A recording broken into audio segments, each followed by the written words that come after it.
The armed forces of the Russian Federation continue the special military operation.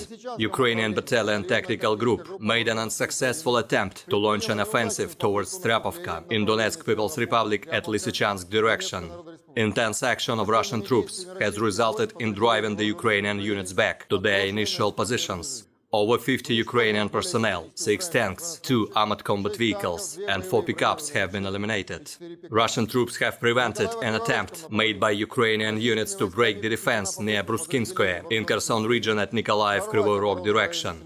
Over 100 Ukrainian personnel, 13 armored combat vehicles and 8 motor vehicles have been eliminated. In total, 323 airplanes and 161 helicopters, 2,256 unmanned aerial vehicles, 380 air defense missile systems, 5,855 tanks and other armored combat vehicles, 871 combat vehicles equipped with MRLS, 3,484 field artillery cannons and motors, as well as 6,610 units of special military vehicles have been destroyed during the special military operation.